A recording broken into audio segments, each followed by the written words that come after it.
Tô bem. Estamos alive and kicking. Pessoal, os dois vídeos das aulas anteriores estão lá na aba Aulas de PEA 3411, tá bom? Eu demorei um pouquinho para colocar no ar. O material escrito, eu tive um probleminha e eu devo conseguir ultrapassar esses problemas até segunda-feira da semana que vem. Então, enquanto vocês estão aí, talvez, organizando a vida, estudando na Semana Santa, um material novo deve aparecer de PEA 3411 sobre as três últimas aulas. Tá? Um material escrito PDF, tá bom? Então, pessoal, na aula anterior, a gente estava falando de um equipamento importante, tá? Que é o tal do IED, e da entrada analógica de tensão que ele possui. Então, naquela circunstância, o que a gente estava dizendo, então vou fazer uma parte aqui, né? Existe um equipamento, tal do IED, ele tem várias entradas, a gente estava estudando os circuitos que fazem as entradas analógicas. E na aula passada a gente desvendou bastante as entradas de tensão, que são uma das grandezas que a gente tem interesse na subestação para que seja medida ou aferida, né? A outra entrada importante que a gente vai adotar hoje, né, é a entrada de corrente. A entrada de corrente tem algumas peculiaridades, porque no final das contas o IED não lê diretamente corrente. Ele vai ter que transduzir esta grandeza física, esta quantidade, em uma outra grandeza física, em tensão, e tensão sim vai ser analisada pelo IED, tá bom? Então existe um processo de conversão aqui um pouco mais sutil do que a entrada de tensão pura. E lembrando vocês, no campo da subestação, ainda grandezas como temperatura, pressão, velocidades, posição, também são importantes para serem requisitadas. Tá? Algumas dessas grandezas elas também são analógicas, elas precisam de transdutores. A gente não aborda aqui nessa disciplina, mas quem tiver interesse e quiser conversar a respeito, a gente faz uma aula à parte disso. Tá bom? Existe uma gama de sensores bastante ampla que coleta informações analógicas, né? Informações sensoriais do estado da subestação, que não são simplesmente estados digitais, tá? Grandezas, sinais físicos que devem ser interpretados. Bom, então, peguei aqui um pedaço de subestação de novo, para a gente desenvolver alguma coisa em cima. E falei para vocês, né? Em alguma parte desse sistema de potência, eu precisava medir a tensão. Então, tudo isso daqui está num potencial elevado. Por exemplo, uma tensão de linha de 138 kV. Isso aqui é um transformador, então esse é o nível de tensão do primário, tá bom? E aqui no secundário, por exemplo, o nível de tensão menor, mas ainda complicado de ser medido, como 13,8.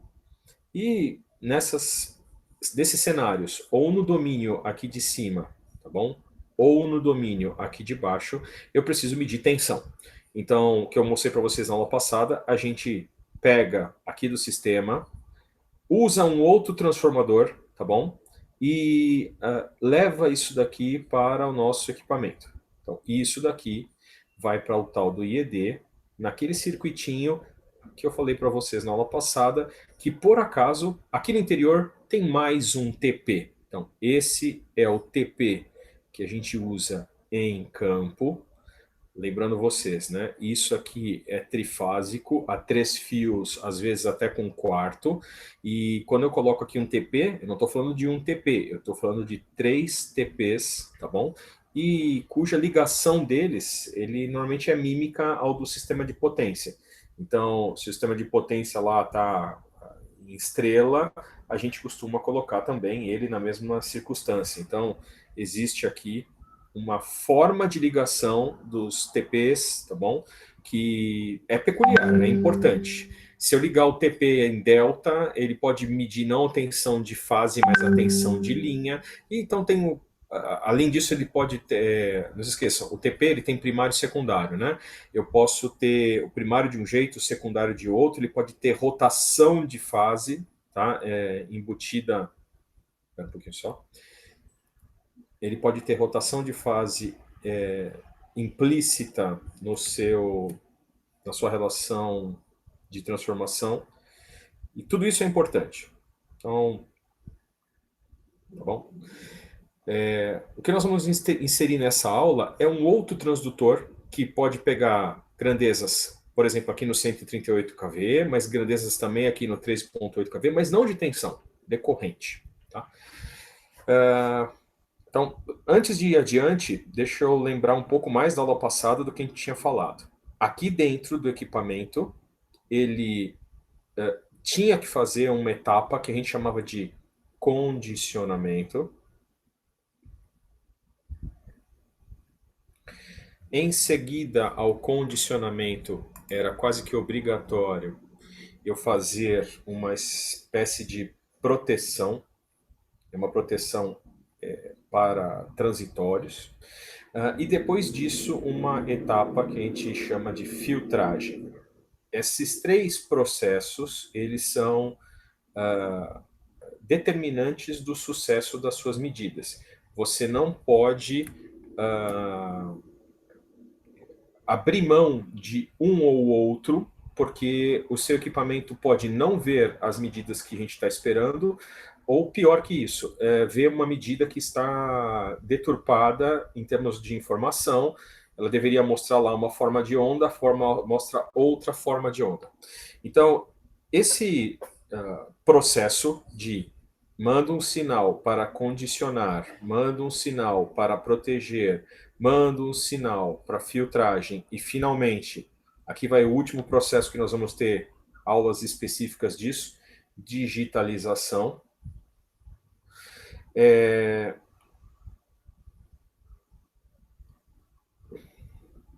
Para você. Todo esse caminho aqui, ele toma tempo. E é o que nós precisamos, nessa aula e na próxima, ter a capacidade de dimensionar. Porque aqui eu tenho um atraso. Esse atraso, ele é devido às funções de transferência relacionadas a esse condicionamento. Eu tenho atraso aqui na proteção aqui, mas aqui é bem pequeno, tá? Então vamos colocar até umas setinhas para baixo aqui para dizer, isso aqui é quase insignificante, a proteção não influencia no atraso do sinal. Mas na filtragem, aqui eu vou colocar em letras garrafais, atraso, tá bom?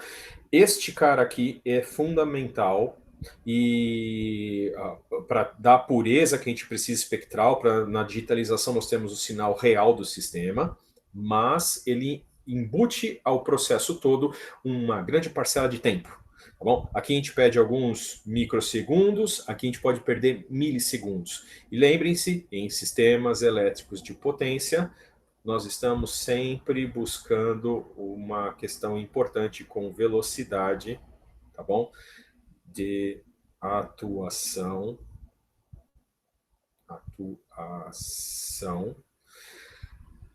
que não pode ser desprezada, tá bom? Se o meu equipamento demorar 100 milissegundos para me reportar alguma coisa, talvez é tarde demais. Já explodiu tudo, já começou a pegar fogo, eu já perdi o equipamento primário.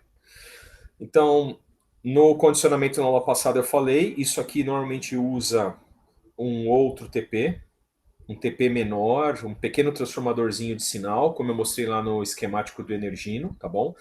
A proteção, normalmente a gente coloca uns diodos, tá bom? Para clampagem. Clampagem é uma palavra meio ruim, tá bom? Mas para fazer o clamping do sinal analógico, tá bom?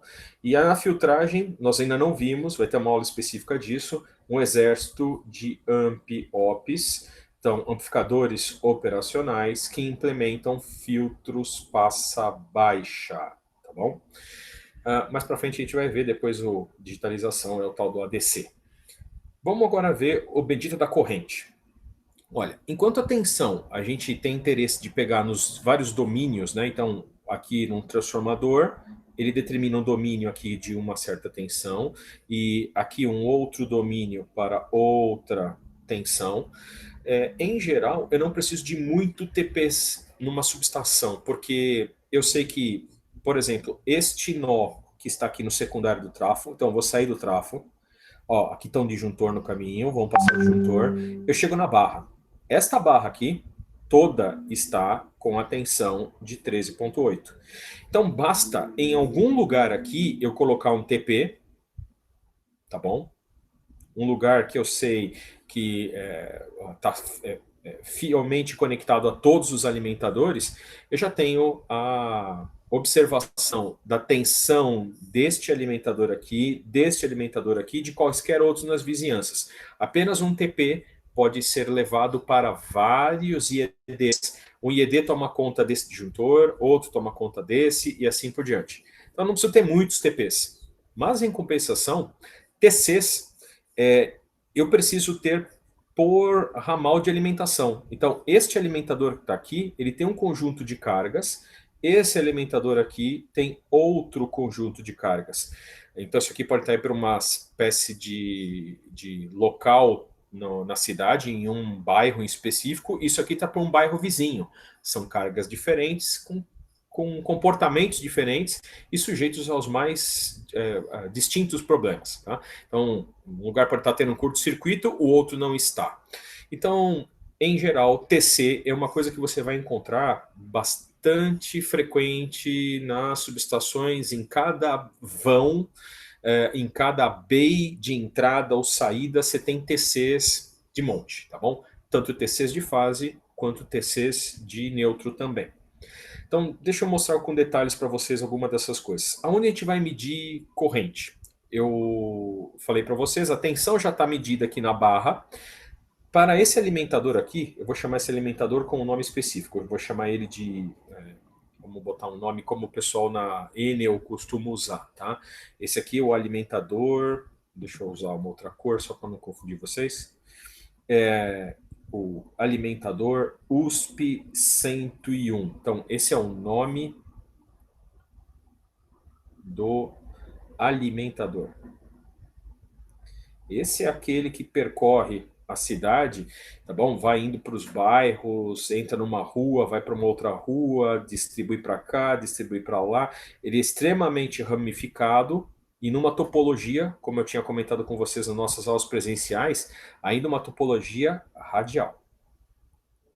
Quando eu digo radial, é que a alimentação vem sempre lá de cima e distribui em direção às cargas. Então aqui, a rigor, eu tenho uma carga, eu tenho outra carga, aqui eu tenho outra carga, aqui eu tenho o seu José, aqui eu tenho um posto de gasolina, aqui eu tenho uma pequena indústria, aqui eu tenho um comércio, aqui eu tenho um monte de residências, um condomínio aqui, um condomínio aqui. Todos estão pendurados ao longo do alimentador, tá bom? Então esse alimentador eu chamei ele de USP 101.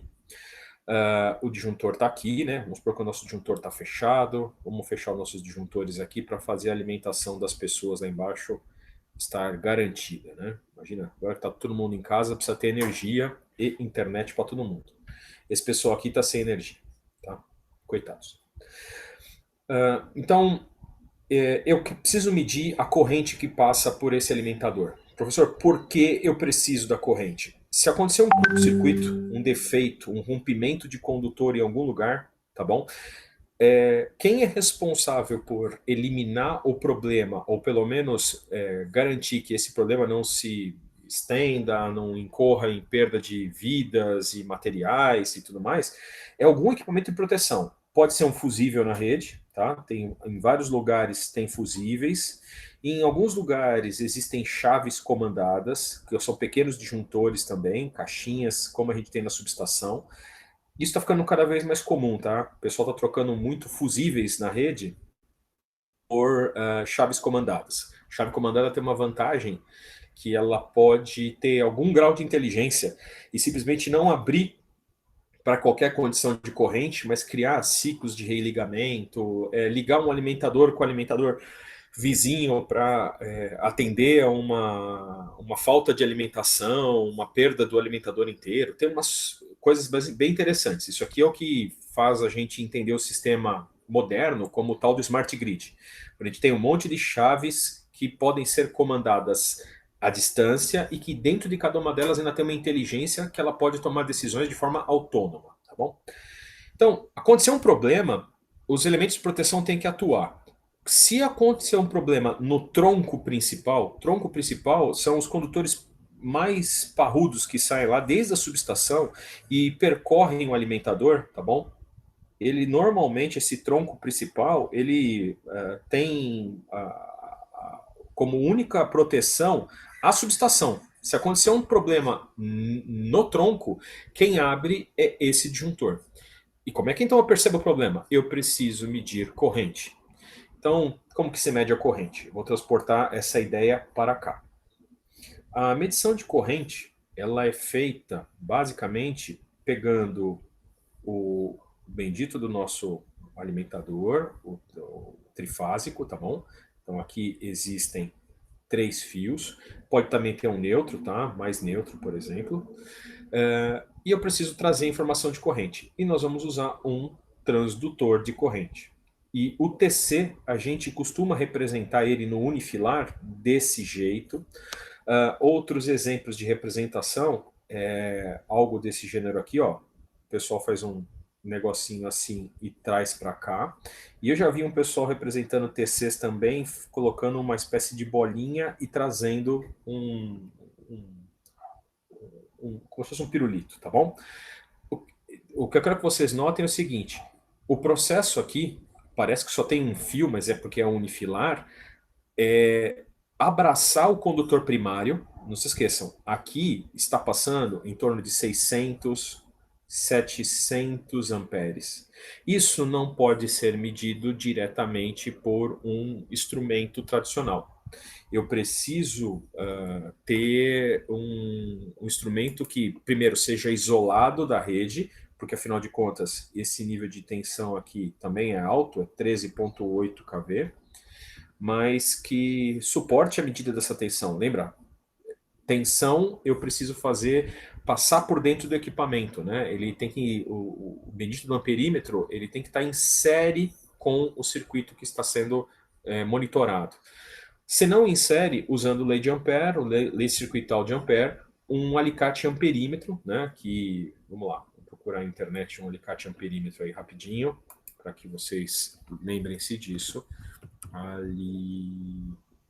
Bom dia, computador. Alicate amperímetro. Muito bem. Então, um alicate desse tem até alguns modelos que aguentam até 1000 amperes. Você pode abraçar o condutor primário aqui, tá bom? Aqui passa 1000 amperes e ele consegue fazer essa medida. Lembre-se, esse aqui é o modelo de mão. Você percebe? Ó, a pessoa aperta esse gatilho aqui. E como a mão da pessoa está muito próxima da rede primária, isso aqui não poderia ser usado numa tensão muito alta. Tipo, acima de 1000 volts, 2000 volts, tenho certeza que esse equipamento já não é apropriado. Para 13.800 volts, tem alicates amperímetros? Tem, só que eles são gigantes, tá bom? Sei lá, tem 1 metro de comprimento entre o lugar que faz a medida e o lugar que faz abraça os condutores primários, tá bom? Mas isso seria possível. A gente poderia colocar lá na nossa rede e ter a percepção, né, da corrente que está passando no condutor primário.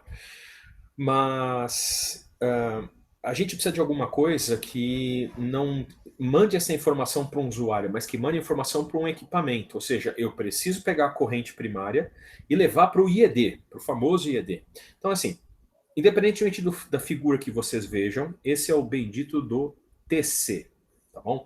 Vocês vão ter na disciplina de PEA 3412, que é decorrente dessa no segundo semestre, tudo que vocês gostariam de saber sobre TCs, porque TC é uma entidade que é bastante peculiar. Você tem que dimensionar corretamente para que ele não, para que tenha a precisão correta, tá bom? A gente chama isso de como é que chama em metrologia? O termo certo, o professor José vai me matar. Para que nós tenhamos o grau de exatidão desejado para tipo de medida. Porque se o TC for usado para proteção, como eu estou dizendo, eu quero mandar informação para abrir um disjuntor, eu preciso de um TC de um tipo. Agora, se for um TC para medição, faturamento, eu preciso de outro. Então, cuidado. O TC, existe para proteção. E os erros de proteção aceitáveis são, por exemplo, 1%, 2%, 5% de erro é ainda tolerável. Mas, como tudo que acontece no nosso bolso dói, né? Para medição, faturamento, quando eu digo faturamento, na verdade eu estou falando de dinheiros, jaízes, né? Aqui eu preciso de uma precisão melhor, tá bom? Então o grau de exatidão tem que ser menor do que 1%, porque qualquer desvio eu vou pagar a mais ou vou cobrar de menos de alguém, perfeito? Então, TCs tem uma ciência à parte que depois vocês vão ser lembrados em disciplinas futuras. Então, independente do símbolo que a gente usa, como é que a gente faz essas ligações elétricas, né? Como é que eles são de fato? Isso aqui é um diagrama unifilar, aqui deve ter o quê? 3 fios, 6 fios. Vamos estudar isso daí. Então, vamos virar a folha. Próximo. No sistema elétrico de potência, então agora eu vou desenhar ele, não o unifilar em si. Vamos desenhar ele aqui só para lembrar. Tá aqui um TC. Opa, a minha qualidade de professor na lousa eletrônica ainda não é das melhores. Vamos lá. Eu tenho um TC aqui. E vamos ver isso de fato. Vamos explodir essa ligação para vocês verem. O sistema tem fase A, B, C. Vamos lá. Eu tenho fase A, eu tenho fase B, eu tenho fase C. E vamos supor que meu sistema C não tem acesso a neutro, tá bom? Então eu tenho lá as 3 fases do sistema elétrico. Fase A, fase B, fase C. E eu preciso medir essas correntes super altas, na faixa de 700 amperes, para coisas mundanas. O que são coisas mundanas? Existem vários padrões, mas em geral a gente deseja ter um secundário do TC com correntes entre 1 5 amperes, tem alguns outros padrões, tá bom? Mas ou 1 ampere ou 5 amperes é o que a gente normalmente vê no design de algumas subestações. Então, o equipamento que vai fazer esse milagre de converter essa corrente primária para essa corrente secundária é o TC. Então, vamos desenhar um TC agora de uma forma menos compacta, como no unifilar. O TC, ele vai usar como primário, tá bom? O próprio condutor, e o secundário é enrolado em cima. Então, de fato, ele é um transformador que o primário é muito compacto. Tá bom? Vamos lá, vamos procurar na internet e ver algumas coisas aí de TC para vocês verem. Transformador de corrente. Na aula passada eu até mostrei para vocês, estava falando de transformadores de tensão. Então, olha só, esse transformador de corrente, ele tem a janela para passar o condutor primário e no secundário, né, tem 2 terminais que saem a corrente já rebaixada. Esse transformador aqui, ó, de pedestal, vamos ver se aparece um pouco melhor para nós aqui. Ó, esse daqui de pedestal, a corrente entra por esse lado. Opa, já veio um destaque dele aqui. Então, vamos levar ele aqui para o nosso sofá da Hebe para uma entrevista. Vocês não devem saber do que eu estou falando. Vamos lá. Eu sou um TC. Então, pelo lado aqui da esquerda, vem a corrente de montante do alimentador. E aqui pelo lado da direita, vem a corrente de jusante. Então, passa pelo equipamento. Ele passa... Aqui não tem enrolamento, pessoal. É o próprio condutor, ele está aqui. Então... Por que tem um próprio condutor? É para a impedância aqui ser mínima. Então, o TC, ele não coloca um burden, ele não coloca uma impedância a mais na linha elétrica.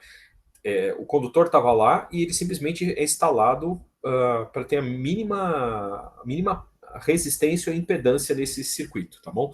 E em volta dele é que é feito o secundário, que vocês podem notar aqui, ó, essa bobina está alojada dentro desta câmara aqui, tá bom?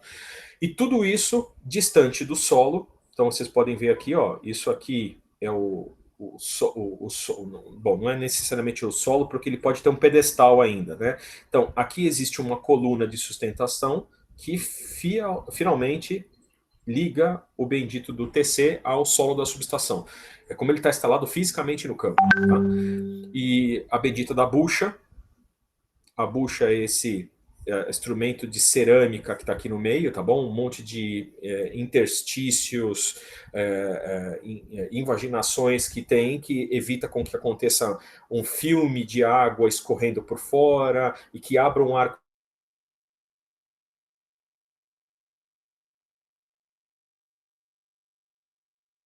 8 ou o que quer que seja, tá bom?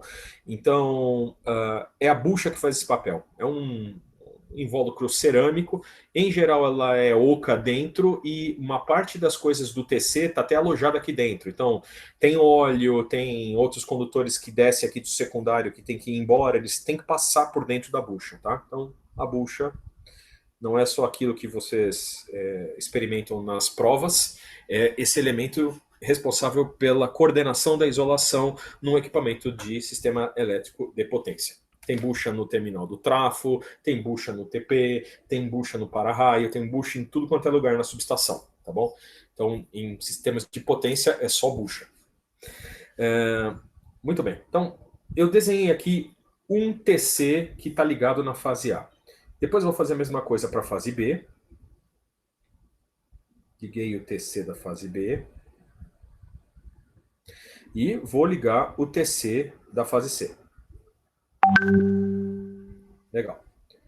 Todos esses condutores aqui secundários que saem dos TPs, dos TCs, tem uma coisa importante. A forma como você liga, né, ele tem um lado aqui na esquerda e um lado na direita, na verdade tem a ver com a polaridade. Né? Como qualquer enrolamento elétrico, o fluxo que passa aqui dentro, por causa desse condutor primário, ele pode ser concatenado num sentido ou no outro das bobinas e ele vai induzir aqui tensões e correntes das mais diversas, tá bom? Então, o que eu quero fazer nesse caso aqui é saber, de fato, aonde estão essas polaridades. Tem que ser consistente. Se eu ligar um TC invertido, a da fase A manda a corrente num sentido, por exemplo, placar, enquanto a corrente está descendo aqui, esse aqui é o IA secundário. E se eu por acaso errar aqui a polaridade, o IB, por exemplo, secundário, vai ser retratado errado, 180 graus de defasagem, né? Uma grandeza fasorial, né? Na verdade, a grandeza é no domínio do tempo, alternada, mas a gente pode representar pelo fasor em 60 Hz. Então, a polaridade não é uma coisa qualquer, ela é extremamente relevante. Quando a gente vai para campo, instalar alguma coisa numa subestação nova, um dos testes que é fundamental é descobrir se o pessoal instalou todos os TCs com as polaridades corretas, todos os TPs com as polaridades corretas. Porque senão o equipamento que está fazendo as medidas, ele pode enxergar uma corrente no sentido invertido e se acontece um curto-circuito para baixo, ele pode achar que o curto-circuito está acontecendo para cima e às vezes não tomar uma providência. Ele está programado só para atuar para curtos a jusante, acontecer um curto a montante, ele não vê. É um exemplo, mas a potência vai calcular errada, as impedâncias vão ser calculadas erradas se essas polaridades não forem obedecidas, tá bom? Então, pessoal, aqui está todos os secundários dos TCs, todos com esses níveis de corrente desejados. Então, 1 ampere ou 5 amperes, ou o que quer que seja. E aí vem uma coisa importante. O TC, ele é um transformador, tá? Mas a gente especifica um TC pela relação de transformação de corrente. Então, vamos supor que eu realmente faça um TC de 700 amperes para 1 ampere. A relação desse TC da fase A é 700 para 1. 700 para 1. 700 para 1. Pelini, por que você está frisando isso? Porque um transformador, do jeito que vocês já o conhecem, conversão eletromecânica, A gente sabe que as regras básicas de formação deles são aquelas tradicionais. Eu tenho um primário, eu tenho um secundário, existe aqui um N1 espira. Opa, vem cá você. Toda vez que salvo aqui, ele faz uma bobeira.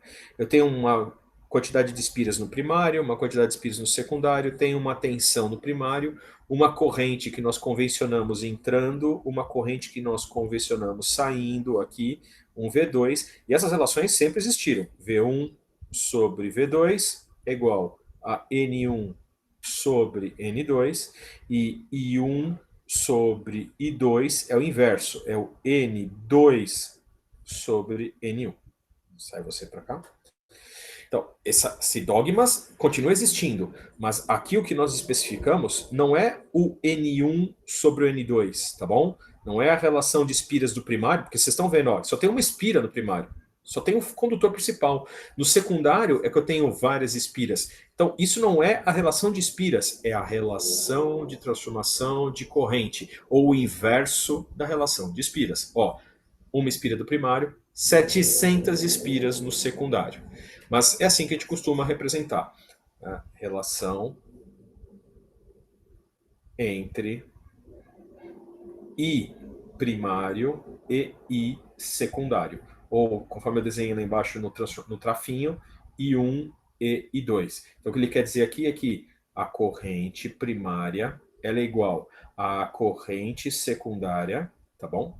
Olha, vamos fazer o contrário, que já que a gente está analisando a energia indo do primário para o secundário, a corrente no secundário é a corrente no primário dividido por esses 700 vezes esse 1, tá bom? Então, é por isso que a gente está falando. O IS sobre o IP é igual a 1 por 700. Em outras palavras, o IP sobre IS é 700 para 1. Então, esse aqui é o número de espiras do secundário e esse aqui o número de espiras do primário. Então, a gente não especifica o TC pelo número de espiras, é pela relação de transformação, que é o número de espiras invertido. Tá bom? Mas vamos continuar a nossa epopeia. Eu tenho 3 TCs lá. O que eu faço para mandar para o equipamento? Meu equipamento está aqui no canto, tá bom? Ele tem. É o tal do meu IED.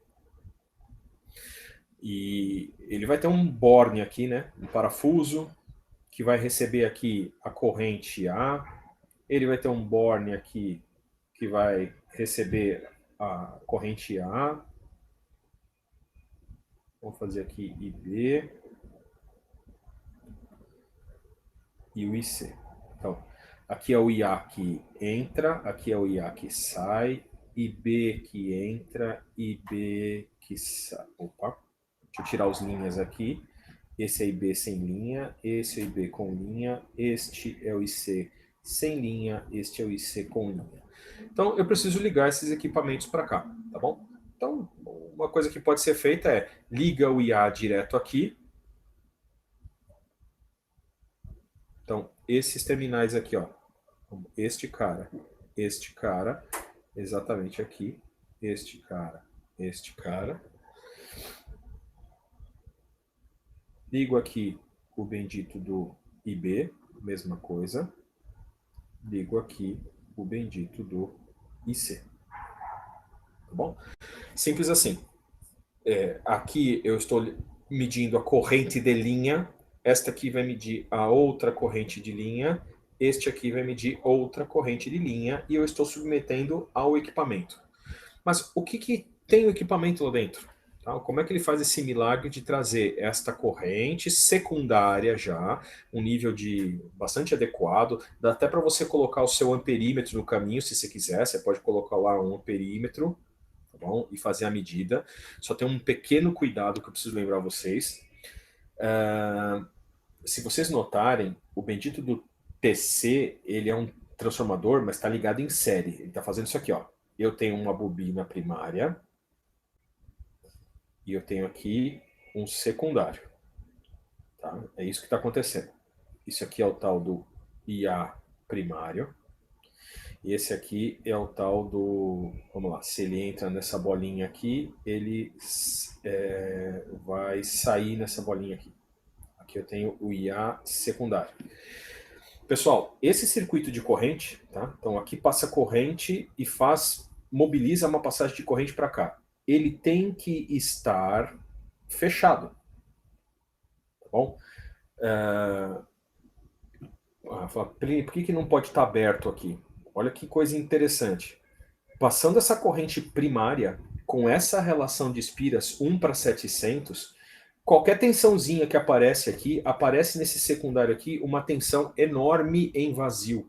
É porque o transformador de corrente, ele não é feito para trabalhar em vazio como a gente faz o transformador de tensão. TP a gente coloca lá pedância no primário, pedância no secundário, e aqui coloca, sei lá, várias dezenas de ohms, vários quilo-ohms aqui de impedância. Esse é o TP.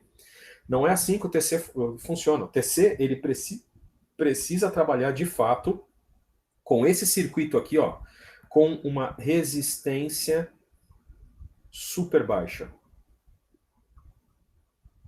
A gente chama até essa resistência, né, de burden.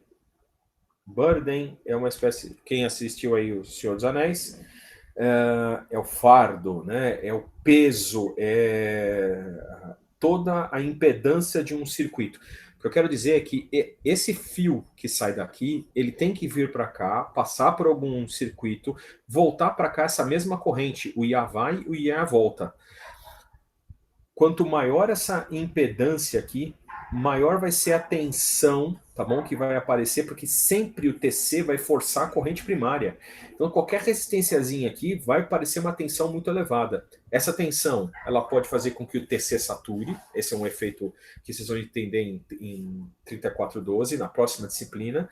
Mas outra coisa que pode acontecer, essa tensão que aparece, ela pode trazer um problema para esses circuitos de entrada e ultrapassar a suportabilidade deles para tensão, tá bom? E numa subestação, quando eu falei para vocês que vocês poderiam colocar o seu amperímetro aqui, vocês até podem antes de energizar o circuito, mas uma vez que o circuito está energizado, você jamais, nunca, lembrem-se disso, está registrado neste vídeo, vocês jamais abrem um circuito de corrente secundária. Na hora que você abre esse circuito aqui, pega um conector e desconecta, Thor, um dos Avengers, vem presencialmente te visitar e talvez levar a sua alma embora, tá bom? Você está cometendo um assassinato de engenharia e desafiando aí as leis físicas, tá bom?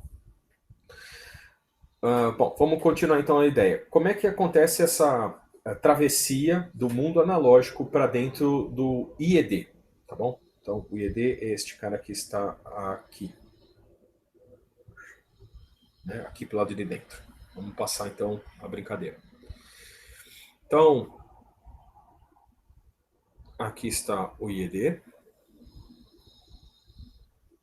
E se vocês lembrarem, né, as entradas analógicas, elas têm sempre que ter algumas propriedades importantes. Entradas analógicas. Primeiro é saber se ela é para tensão contínua ou alternada, se é para 60 Hz ou 400 Hz. Tá? Se vocês forem fazer um medidor para ser usado no sistema elétrico de um avião, vocês saibam que os sistemas elétricos de aviões, eles não são de 60 Hz, eles são tipicamente de 400. Professor, por que 400 Hz no avião? Porque com frequência mais alta, vários equipamentos, máquinas elétricas com circuitos magnéticos ficam mais compactos. Motores são mais compactos, transformadores são mais compactos, e se são mais compactos, eles têm menos material, eles são mais leves, o que parece ser mais apropriado para uma aeronave, tá bom? Então, essas características, todas elas existem para as entradas de corrente também. Então, eu preciso saber se é para AC ou DC, a frequência de interesse. E tem que ter algumas características importantes, como eu já frisei para as entradas de tensão, tem que ter isolamento. Isolamento galvânico. Porque, apesar do TC em campo, ele ter já um isolamento, porque entre primário e secundário existe um acoplamento magnético e não elétrico, não há condução de energia para esse fio. Ainda aqui existem efeitos, por exemplo, capacitâncias parasitas, entre esse enrolamento para cá. Então, se aparecer aqui um surto, tá? Um spike aqui na corrente, a corrente é alternada, mas vê um surto de alta frequência. Uma chispa muito rápida na onda. Então a onda está lá subindo, contente, feliz e contente, mas por algum motivo aconteceu uma descarga atmosférica, por exemplo, na rede, que promove uma corrente mais elevada. Esse efeito que acontece no condutor primário, ele pode ser transportado para o condutor secundário e esse impulso pode ir visitar as nossas eletrônicas. Tá? Então, isolamento galvânico me confere alguns graus de proteção adicionais, de segurança, né, para as pessoas e para os equipamentos que estão ligados no sistema de potência. Então, lá naquele circuito nosso de recepção do sinal analógico de corrente, ter isolamento galvânico é importante. Então vamos pegar aqui uma entrada de corrente para ver como é que ela vai ser medida. O que em geral a gente faz é o seguinte: a gente recebeu aqui dois condutores que vêm do TC de campo. Vem para cá, vem para cá. Deixa eu só conferir que horas são. Beleza, temos 1 hora. Então aqui recebi um IA. A corrente ela tem que voltar lá para o TC. Não pode ser o circuito aberto, precisa ter uma resistência super baixa. Então esse IA linha aqui é só o terminal de saída, mas a corrente que passa aqui, este I, de alguma forma tem que voltar para cá, intocada, tá bom? Aqui de volta. Então, o que tem aqui dentro? Bom, medir corrente não é uma coisa trivial. A gente não consegue medir corrente diretamente. Aqui ainda é amperes, 1 ampere, 5 amperes. É uma medida pequena, mas eu não consigo medir com um microcontrolador. Em algum lugar aqui vai ter o nosso microcontrolador, que tem lá o bendito do conversor analógico digital, que é capaz de converter uma tensão, da mesma forma que eu fiz para o TP, ele tem uns limites aqui da tensão mínima que ele suporta, a tensão máxima que ele suporta. Às vezes ele é unipolar, às vezes ele pode ser bipolar e pode medir tensões negativas. Mas começa aqui a nossa epopeia. Esse sinal aqui é decorrente, não é de decorrente, é um sinal com corrente elétrica alternada AC bipolar, tá bom? Cuja crista aqui vamos supor que o sistema elétrico está com um I, que é igual a um I fase Φ, né? Esse fasor do I que está aqui,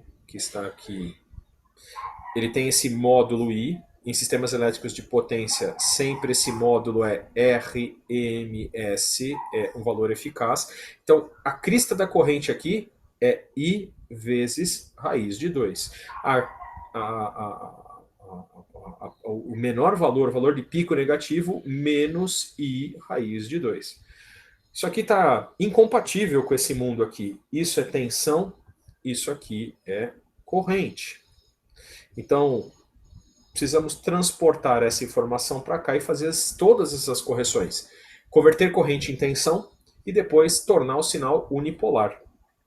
Bom, o processo que a gente faz a primeira coisa, algumas pessoas falam assim, professor, o melhor método para mudar corrente para tensão é passar por um cara que a gente conheça, seja bem linear, um resistor, e aí, desculpa, em homenagem a Ohm, eu sei que a tensão que aparece aqui, tá bom?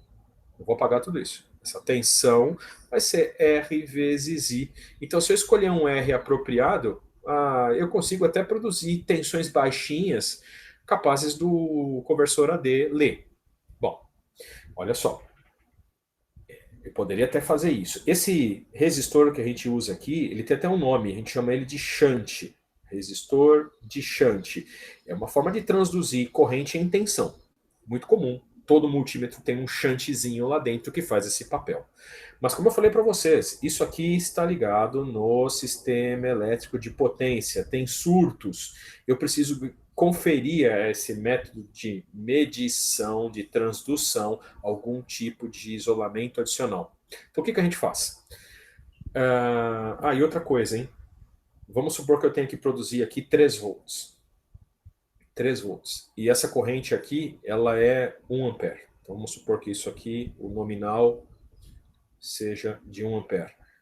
Para produzir 3 volts com ampere, qual que é a resistência que vocês precisam? Lei de Ohm. 3 sobre 1, 3 ohms. Que bom, Pelini. Com 3 ohms aqui nesse circuito, eu consigo já produzir 3 volts. Beleza, thumbs up. Tem um pequeno problema. 3 ohms com 1 ampere ao quadrado são 3 watts. Resistores que são usados como shunt, se eles têm potência dissipada muito alta, eles aquecem, a resistência pode mudar. Tem até resistores específicos para serem usados nessa condição, que eles são mais lineares em relação à variação de temperatura. Mas a preocupação não é essa. Lembra que eu falei para vocês? A corrente que passa por aqui, ela circula para cá e eu quero que tenha um mínimo de tensão no circuito de corrente. A corrente tem que passar e ir embora e não tem que ter impedâncias consideráveis, tem que ser desprezíveis. E aqui já estou colocando 3 ohms. Para vocês terem uma ideia, o burden total, desde do circuito que sai de campo, tá? Então olha só, sai daqui de campo, algumas centenas de metros, entra dentro do cubículo da subestação, onde o IED está instalado.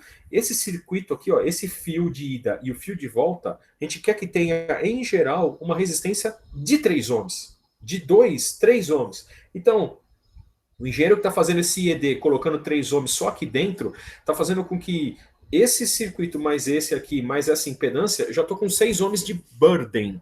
Isso já começa a fazer o nosso TC saturar e ser sobrecarregado. Então, não é um método muito bom você usar essa bendita dessa resistência ligada direto ao secundário. Então, o que se faz? Nada disso. Apaga, apaga, apaga. Apagar até de um jeito mais radical. Vem cá, vocês todos. Tchau. Tchau. E tchau.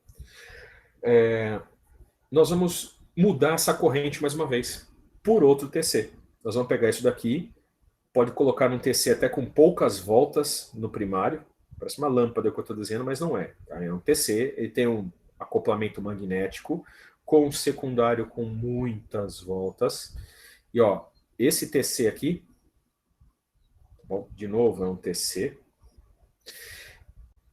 Aqui pode ter, por exemplo, uma espira, e aqui pode ter 500 espiras, ou seja, um TC de 500 para 1 de relação de transformação de corrente. Se aqui passa 1 ampere no primário, no secundário aqui, eu vou até colocar, ó, aqui a corrente ela entra, vamos supor que a bolinha está para cá, a bolinha está para cá, então a corrente entra para cá, ela passa para cá.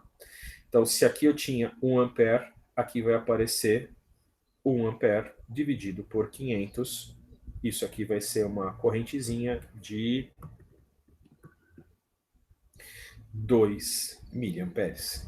Uma corrente que é uma mixaria. Assim, poxa vida, eu fui fazer sistemas de potência porque para mim 2 miliamperes é ruído, é coisa insignificante. É verdade, para o sistema elétrico de potência, isso aqui é uma coisa insignificante. Mas para um medidor que está ligado lá no sistema, é uma forma interessante de você poder ter essa medida em circuitos práticos de serem montados. Porque 2 miliamperes, uma trilha elétrica na placa transporta 2 miliamperes. 1 ampere numa trilha de circuito elétrico não é tão simples assim. A trilha tem que ser mais larga, tem que ter mais onças de cobre para ter uma resistência, uma ampacidade, tá bom? Então, desculpa, isso aqui é ótimo para placas de circuito impresso, né? Printed Circuit Boards. Né? É o nosso É o nosso desejo mesmo. Coisas que são fáceis de trabalhar. Pode botar isso aqui no seu Arduino, nas proximidades dele. São coisas mundanas, tá bom? Posso botar um miliamperímetro aqui. A coisa importante isso é um TC ainda. Se é um TC, um outro TC, além daquele de campo, o secundário dele também não pode ser deixado em aberto, tá bom? Porque senão vai aparecer aqui uma tensão, essa tensão pode ser perigosamente alta.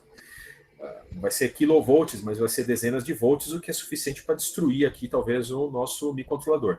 Então, em geral, o que a gente faz aqui, a gente deveria colocar em curto, mas como eu preciso mudar a corrente para tensão, eu ponho uma resistência. O shunt, o famoso shunt que estava lá no circuito secundário direto, eu coloquei nesse terciário. Depois de passar pelo TC, botei o shunt. E aí vem os nossos desafios. Vamos supor que eu tenha que medir aqui, por exemplo, em torno de 3 volts, tá bom? Qual que é o valor de resistência que eu preciso com 2 miliamperes, tá bom? Então, se eu tenho 2 miliamperes no secundário do TC, na verdade eu tenho 0,002 vezes raiz de 2 de pico. Deixa eu até colocar ampere pico. E se eu quero produzir, por exemplo, para 3 volts de pico, eu vou fazer uma conta meio rápida aqui, sem pensar em unipolar, bipolar, eu preciso fazer com que 3 volts caiam nesse resistor que está sendo percorrido por isso daqui. E aí eu vou pedir ajuda para uma calculadora de plantão. Deixa eu ver aqui. Octave.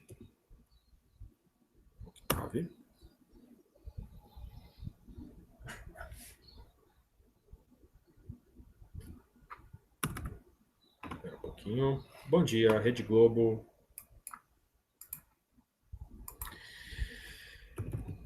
Aqui no Octave.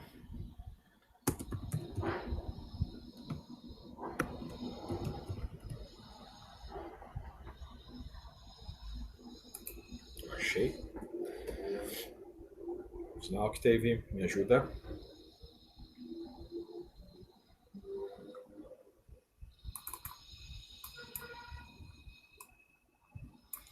Fazer uma continha aqui rapidinha. A corrente, não, aliás, o meu resistor de shunt vai ser igual a 3 dividido por a raiz quadrada de 2 vezes 0,02 miliamperes.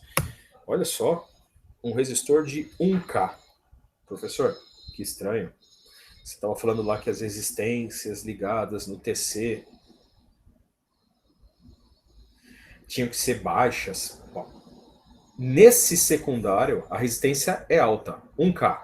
Se eu refletir aqui para o primário, vocês vão ver que essa resistência ela vai ser dividida por essa relação de transformação ao quadrado. Vai aparecer uma resistência aqui? Sim, vai, mas ela é muito pequena, tá bom? Ela continua sendo adequada para o burden, tá bom? Do sistema elétrico, um circuito elétrico com resistência muito baixa. Então, essas são as coisas interessantes. Ao colocar o TC, eu coloco uma barreira de isolamento galvânica, eu consigo ter resistências maiores para fazer a medida das minhas correntes e de forma adequada. Fez certo essa conta? 3 sobre 0,02 vezes de 2, 1K. Eu achei alto demais isso. Alto demais. Peraí. Tá certo sim. Tá certo sim. Bom, então vamos seguir na nossa epopeia. Deixa eu ver se tem alguém de vocês aí tá berrando. O pessoal tá muito silêncio. Deve estar passando algum programa bom na sessão da tarde. Turma, então essa tensão que está aqui, ela já começa a ter um nível adequado para o ADC. Só que problema, isso aqui é AC, isso aqui continua sendo AC. Essa tensão não é 3 volts, tá bom? DC. ela vai ser 3 volts de pico e depois menos 3 volts de pico. Então, a rigor, o que eu estou dizendo é, deixa eu colocar esse cara aqui. Este fulano aqui, ó, este fio que está aqui, eu vou trazer ele para cá. Este fio que está aqui, eu vou trazer, colocar, ligar ele no terra da minha placa eletrônica. Esse fio aqui, se eu ligar nesse lugar aqui, a excursão de... eu não vou ligar ainda, eu vou só deixar aqui na iminência de ligar. O valor máximo e mínimo ainda são incompatíveis. Esse lugar aqui vai ficar com 3 volts de pico, do jeito que eu projetei aqui, e este lugar aqui, quando a corrente for menos 0,02, vai dar menos 3 volts. Então, isso está longe de estar ideal. Isso daqui já tem um conflito para que eu não possa fazer interligação desse fio elétrico que já tem uma tensão baixa para ligar no meu ADC. Bom, isso eu posso projetar para ficar bastante imune a esse problema. Ou seja, se eu botasse talvez aqui uma resistência mais baixa, por exemplo, aqui 500 ohms, metade disso, a tensão induzida vai ser menor, então aqui vai ser mais 1,5, aqui poderia ser menos 1,5, opa, já está um pouco melhor, mas ele ainda tem essa característica. Aqui eu tenho um sinal bipolar. Bipolar. E esse cara é unipolar. Bom, o que a gente faz? Se vocês lembrarem na aula passada sobre TPs, a gente primeiro tomava uma providência importante antes de fazer a interligação dos circuitos. A gente colocava aqui um circuito de proteção. Tá bom? Esse circuito de proteção, em geral, a gente colocava um diodo. Às vezes coloca um diodo mais rápido, como por exemplo um Schottky, que ele tem uma tensão de condução menor, e ele rapidamente entra em condução quando ele fica diretamente polarizado. Colocamos um outro diodo aqui, ligado para o terra do meu circuito. Então, isso faz um efeito importante. Ele faz a tal da clampagem, né? Então, essa é a parte da proteção. Tudo isso que está para trás aqui é o tal do condicionamento. Tá? Então, isso aqui é o condicionamento. E esse circuito aqui, clampagem, ele vai produzir os mesmos efeitos que a gente já viu no caso anterior. Se eu tenho uma corrente ao longo do tempo e ela se comporta, eu vou colocar a corrente primária como azul, tá? A corrente primária está aqui, feliz e contente. Eu já converto ela para uma tensãozinha, então essa aqui, eu vou chamar essa aqui de VTC. Então, essa aqui já é a tal da VTC. Essa crista aqui, eu programei para, por exemplo, ter 1,5 volt positivo, menos 1,5 volt negativo.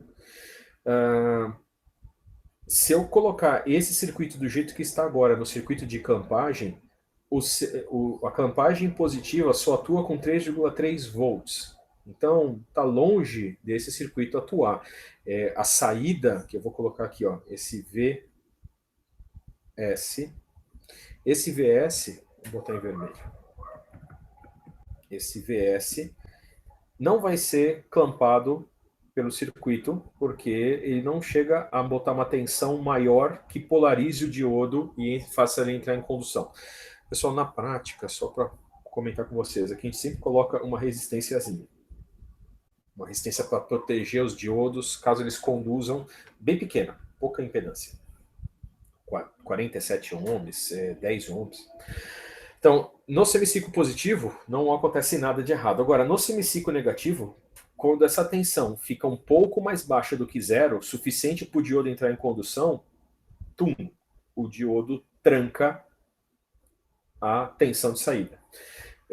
Aqui, isso aqui devia subir, né? Então, Ctrl C, ele vem, tranca e depois continuaria subindo. Então, essa é a atuação do circuito de proteção. Foi clampado.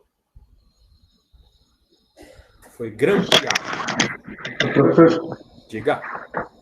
mas tinha falado na outra aula que a gente quer o sinal inteiro? Aí você vai clapar o final, não vai perder a informação? Sim, exatamente. Eu adoro ensinar por indução, tá? Eu estou induzindo vocês ao erro. Ao campar desse jeito, né, eu protejo o meu circuito. Eu até poderia ligar ele aqui, Adriano, mas é justamente o que você falou. Toda essa informação que está aqui para baixo, ela foi eliminada. Eliminada a ponto do meu dispositivo não conseguir mais medir a corrente de fato que estava acontecendo lá no primário da rede elétrica. Fala assim, Perini, para minha aplicação, eu posso só usar a corrente do semiciclo positivo, não me interessa o semiciclo negativo. E eu vou ser sincero, muitos multímetros, tá bom? Às vezes só medem semiciclo positivo e eles admitem que o semiciclo negativo seja simétrico justamente para simplificar os circuitos, tá bom? Eles colocam uma proteção, um retificador, às vezes até de onda completa, eles medem uma tensão dessa forma, que não é de verdade a tensão da rede elétrica. O semiciclo positivo e negativo, depois do retificador, você não sabe mais quem é quem. Então, para algumas aplicações ainda são usados, mas para os benditos dos nossos IEDs, tá bom? Que medem lindamente o que acontece com a corrente ao longo do tempo, tá bom? Ela começa, decai, depois entra em regime ou ela é zerada. Eu preciso medir tudo isso, tudo que acontece ao longo do tempo, tá bom? Esse decaimento lindo da parte positiva, o decaimento da parte negativa. Tem muitos sinais elétricos nos sistemas de potência que eles não são simétricos. Eles, tá lá, a corrente feliz e contente em regime, aconteceu curto. O curto acontece assim, ó, tá? Ele tem uma exponencial decrescente e um nível DC que aparece aqui, ele se extingue depois de um certo tempo. Desculpa, se você colocar um circuito inocente desse jeito, você pode não ver absolutamente nada desses fenômenos. E esses fenômenos trazem informação. Por exemplo, a quanto de distância numa linha de transmissão de 200 quilômetros aconteceu o curto-circuito, qual é a distância em que aconteceu o curto, se é da minha responsabilidade, deste ED ou de um ED que está na minha retaguarda.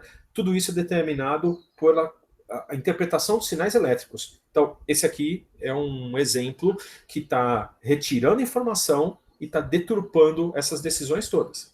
Então, volta à nossa pergunta.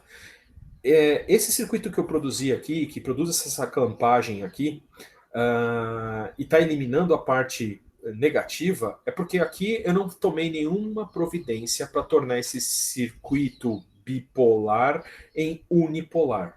Agora, vocês lembram o que a gente fez lá de malandragem com o TP? O TP também tinha o mesmo problema, tá? Então vamos lá. O TP, vou desenhar em verde aqui, ele vem do campo, passa pelo TP dentro do IED, né? IED está aqui. Aqui eu tinha um secundário. Aí eu falei para vocês, o TP, depois do secundário, a gente passa por um divisor resistivo. Aqui eu tenho uma tensãozinha pequena. Só que aqui ainda era bipolar. Isso é bipolar, isso é bipolar. E da mesma forma, vai ter que chegar lá no ADC de forma unipolar. Eu preciso fazer com que o semiciclo negativo fique bonitinho na fita para que seja medido pelo ADC. Aqui nós fizemos, naquela ocasião, se vocês se lembram, um hackerismo. Eu somei nesse circuito todo uma tensãozinha, por exemplo, metade do fundo de escala, 1,5, 1,65 volts, que aí eu fazia esse sinal bipolar ser um sinal que está somado a essa tensão de 1,65 volts e que excursiona ao redor dela. É isso que a gente vai fazer aqui também. Da mesma forma que a gente fez para o TC, por TP, perdão, eu vou fazer para o TC. Então agora eu vou desconstruir um pouco das minhas coisas. Eu vou pegar um pouco desse desenho que está aqui. Tá bom? Vem cá, vocês.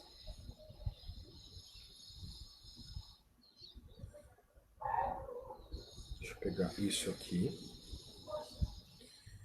Eu agrupo, duplico. Eu vou levar para um outro lugar. Então, eu vou fazer um jeito elegante. Pode ser aqui mesmo. Deixa eu limpar um pouco o terreno. Tchau, tchau, tchau vocês todos. Tchau vocês também. Tchau aqui. Tchau aqui. Então, a malandragem toda está nesse lugar aqui, ó, em que antes havia um terra, tá bom? Não mais em terra. Vamos colocar a mesma fonte de tensão que levantou o potencial no secundário do trafo do TP. Eu vou colocar a mesma coisa no TC. Olha lá, mesmo circuito daqui, eu coloco aqui. Essa mesma tensãozinha, que a gente chama de V de offset, V offset, vai fazer com que, vamos supor que isso aqui não seja 3 volts, né? Vai ter que isso aqui for... deixa eu só... Isso aqui, 1,65 VAC bipolar. Depois de somado isso aqui tudo, isso aqui deixa de ser bipolar, e aí eu vou ter nessa saída tudo aquilo que eu desejo. Ao longo do tempo, uma tensão baseada nesse V offset de 1,65 e cuja corrente excursiona ao redor desse 1,65, tá bom? Aqui com o valor de pico que vai ser 1,65 mais 1,65, 3,3. E nesse lugar aqui, quando a corrente for menos 1,65 mais 1,65 do V offset, 0. Então, olha só. A mesma coisa que nós fizemos no circuito do TP, nós vamos fazer no circuito do TC para ligar no conversor analógico digital. Somar essa tensão de offset. Então, isso daqui, ainda a gente coloca os diodinhos, eles são importantes porque nem sempre o sistema elétrico vai oscilar dessa forma, ele pode nos surpreender com uma tensão maior, mas eu ligo ele no ADC. Tadá! Tá bom? Seguro, porque esses diodos oferecem segurança ao circuito eletrônico, e correto, reportando o semiciclo positivo e o semiciclo negativo de forma perfeita. Professor, quando eu fizer minhas contas aqui, o meu sinal ele tem um nível DC. Eu não estou artificialmente criando uma distorção na informação. Não tinha DC, passa a ter DC, mas eu sei quanto é. Essa é que é a sacada. Se eu sei o quanto que eu coloquei de offset, e depois eu tiro nas minhas contas aqui e eu reconstituo a informação. As tensões vêm lá do sistema de potência, são reduzidas, transduzidas para tensão, são corretamente transformadas num sinal unipolar e digitalizados, retirado todos aqueles artefatos que nós colocamos de propósito, como a tensão de offset, eu tenho um sinal perfeito para trabalhar nos meus algoritmos.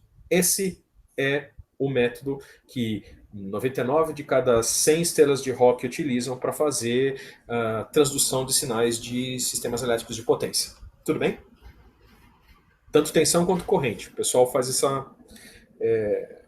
soma essa tensãozinha. Tem outras formas de somar, pessoal, que é utilizando nos circuitos de filtro um amplificador operacional somador também. Você não soma na saída do TP e do TC interno, você soma mais para frente na etapa de filtragem, porque é isso que eu estou omitindo nessa minha aula de hoje. Tá? Entre esse bloco aqui da proteção e do ADC, de fato, existe mais um cara que eu já introduzi na aula passada para vocês rapidamente. Nessa aula, vamos ver se vai dar tempo. Não. Nós vamos falar. Aqui existe o tal do filtro passa-baixa. Então, eu poderia fazer a soma do offset aqui nos filtros. Isso também é possível, muita gente faz dessa forma. Ok? Então, pessoal, em isso sendo dito, como que os TP se comportam, os TC se comportam, eu preciso fazer uma pequena observação sobre saídas analógicas, né? As entradas, então, são sempre de tensão, sempre de corrente, em geral, sim. E saída. Você já colocou em alguns slides anteriores que saídas analógicas são... existem em dispositivos, né? Existem. Então, por exemplo, um controlador lógico programável, nós chamamos eles também de Programmable Automation Controller, ou controlador automático de programação, controlador de automação programável, tá bom? Esses caras aqui são como os IEDs, só que para tarefas muito mais de automação. E esse cara aqui, proteção e automação. Professor, eu não entendo a diferença entre proteção e automação. Proteção é um recurso automatizado, então não deixa de ser uma automação, mas que é feito para ter desempenho estupendo. Não depende do ser humano, é uma decisão muito rápida e tenham muitos cuidados sobre a sua segurança e confiabilidade nessas ações. Automação são outros processos que não são tão críticos no tempo. Então, na subestação tem processos que não são críticos, como, por exemplo, a manobra de uma linha, que é um processo que tem uma série, um encadeamento, pode demorar alguns segundos para ser executado. Então, esses processos a gente chama mais de automação. Tá? Enquanto que na indústria, como os processos sempre estão associados a uma máquina, um dispositivo mecânico, uma movimentação de carga, lei de Newton que tem massa, tá bom? Os processos aqui são inerentemente lentos, mas tem lugares aqui de respeito, tá bom? Que também são rápidos, então preciso de ações rápidas, ações de controle, por exemplo. Mas estamos falando de saída digital, tá bom? Então, nesses universos aqui, tanto de industrial quanto de sistemas elétricos de potência, esses equipamentos, eles têm saídas mesmo, tá bom? Que tem lá um borne, outro borne, tá bom? E que produz aqui, por exemplo, uma tensão variável no tempo, sintetizada, tá bom? Então ele pode ser uma tensão contínua, que tem uma variação lenta, ou uma tensão alternada mesmo em alta frequência. Eles podem produzir essas tensões. Então isso existe, saídas analógicas. Só que no caso de IEDs, isso é muito raro, muito raro. Tem alguns IEDs que têm saídas analógicas, às vezes até para isso aqui ser mandado, por exemplo, para um VU. VU é aqueles mostradores analógicos que tem em painel. Para você ter uma sinalização para o operador, por exemplo, de alguma coisa que o IED está medindo, então você manda uma tensão analógica, que isso aqui mexe um ponteiro ou um display de 7 segmentos que está dizendo lá a bendita da corrente primária. Então, em alguns lugares, até você vai ver lá saída analógica, tá bom? Mas não é uma realidade. Enquanto isso, no mundo industrial, meu amigo tem milhares de dispositivos que têm saídas analógicas. Como que são esses circuitos, professor? Em geral, é um DAC, é um conversor digital analógico, que, a partir de informações digitais, sintetiza uma tensãozinha e depois disso ela é amplificada e mandada para fora. Aqui também, às vezes, o pessoal coloca proteções, tá bom? Muito parecida com aquelas que a gente coloca. Tem filtros aqui da mesma forma, ou seja, tem, a rigor, as mesmas etapas da entrada analógica. Tem um condicionamento, tem uma amplificação, um condicionamento, uma proteção e uma filtragem. E isso aqui vai para campo. E que padrões existem? No mundo industrial, a gente trabalha com tensões, tradicionalmente, de mais ou menos 10 volts, mais ou menos 5 volts, 0 a 5 volts, tá bom? Em alguns lugares mais exóticos aparecem coisas do gênero, por exemplo, mais ou menos 24 volts ou mais ou menos 12, mas são mais raros, tá bom? Esses caras aqui, principalmente mais ou menos 10 e mais ou menos 5, é o mainstream, tá bom? Essas são as saídas analógicas de tensão. E da mesma forma que eu tenho entradas de corrente, eu também tenho entradas, saídas de corrente também. Então, existe um universo de saídas de corrente que no mundo industrial é bastante usado. Saídas analógicas de corrente. E aí você costuma ver dois padrões. Um padrão que é, olha, são três. Menos 10 miliamperes até mais 10 miliamperes. Aqui vem o pessoal vai achar que é piadinha, mas não é. Isso aqui existe desde a década de 50, tá bom? 4 a 20 miliamperes, né? Isso aqui remete a algumas coisas lá do pessoal do Bob Marley, né? É, e um outro padrão que é 0 a 10 miliamperes. Então, existem dispositivos no mercado que têm saídas analógicas que produzem correntes desse gênero. Perceba, a corrente é baixinha, tá bom? Porque a tensão que ele impõe aqui nesses circuitos também não é muito alta, é na faixa de 10 volts, 12 volts. A saída analógica de corrente, a rigor, não é uma. Não é, a gente até pode modelar como se fosse de fato aquela fonte de corrente ideal que a gente vê em circuitos elétricos, mas não é isso que é feito. Em geral, é uma fonte de tensão, tá bom? Com um controlador que mede essa corrente aqui e atua sobre a tensão para ajustar a tensão entre esses terminais para sempre produzir a corrente desejada, tá bom? Então, uh, o bendito desses circuitos, eles não têm tensão muito elevada, eles têm até 12 volts para tentar, nas impedâncias que existem em campo, impor essas correntes, tá bom?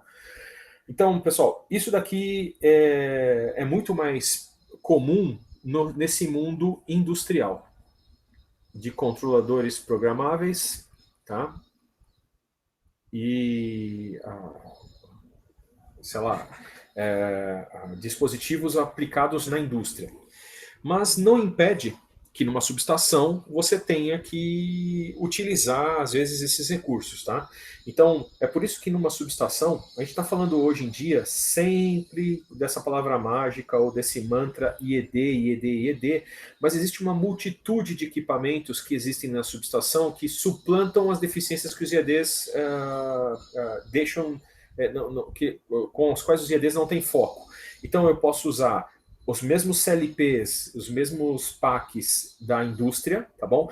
E em algumas montagens, a gente dá um monte de nome para isso, tá? Então, tem as UACs, Unidade de Aquisição e Controle, as RTUs, Unidades Terminais Remotas. Em geral, o que elas são? Elas são CLPs, tá bom? Ou equipamentos parecidos com CLPs, que tem cartões de entradas analógicas, saídas analógicas, entradas digitais, saídas digitais, para os mais diversos papéis da subestação. Desde controle, por exemplo, de segurança patrimonial, tem alarme na subestação, tem detecção de intrusos, se algum fulano pula o muro, invade a casa de força, tem que tocar um alarme lá na central. Então, o papel desse tipo de automação na subestação não é feito pelo IED. O IED é feito para tomar conta do sistema de potência, tá bom? Mede tensão, mede corrente e toma providências. Isso fica por conta desses outros equipamentos. E que podem fazer uso de sensores e atuadores com outras tensões, com outras correntes, tá bom? Então, isso é só para deixar um gancho.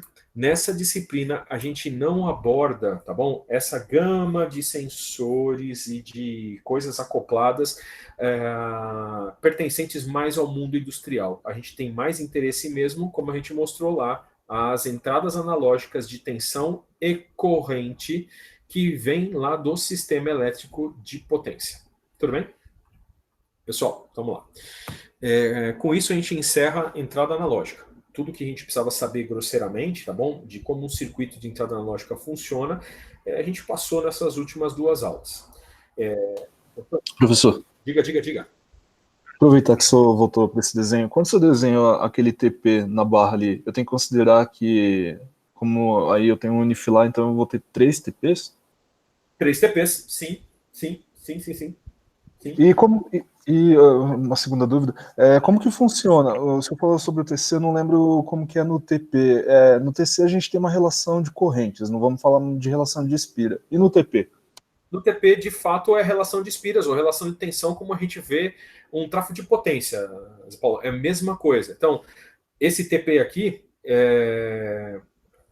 se o primário dele está em 138 kV, a gente compra 3 TPs, tá bom? Então, um TP é esse aqui, ó. Este aqui é um TP. O primário está aqui, o secundário está aqui. O outro TP é este cara aqui. o primário está aqui, o secundário está aqui, o outro TP é esse cara aqui, o primário está aqui, o secundário está aqui, ligo os TPs em estrela no primário, em estrela no secundário, tá bom? E qual a relação de transformação?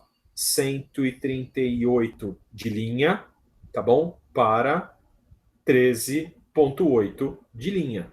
Então, na verdade, a relação por fase, divide por raiz de 3, divide por raiz de 3, é esse que cada TP vai ser. Então, cada TP individual está assim, ó. Bolinha, bolinha, núcleo magnético. Isso daqui é essa tensão de fase.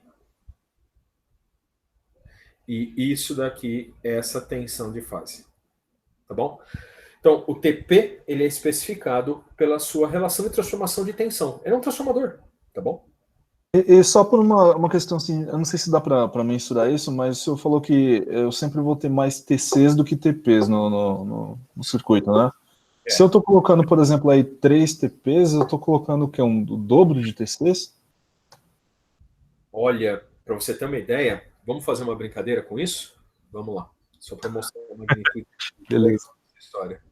Eu acho que vai ser uma boa. Eu vou pegar essa figura daqui, Ctrl C, vamos levar lá para frente. Vamos supor que eu tenho que instrumentar, a palavra que a gente... pessoal, essa ciência toda que a gente trabalha chama-se instrumentação. Tá bom? Então vamos supor que eu tenho que instrumentar essa subestação. Aqui era um pedaço de uma subestação, tinha coisa para cá, não. Mas ó, me deram essa subestação para trabalhar. E eu preciso pensar quantos TPs e quantos TCs eu preciso. Então vocês já sabem, de sistemas elétricos de potência, eu tenho aqui um trafo. Esse trafo é trifásico e ele me delimita, né, um domínio, que é esse domínio de altas tensões, e um outro domínio para cá de baixas tensões. Então olha só, por ter já um domínio aqui distinto neste lado do trafo e nesse lado do trafo, eu preciso medir.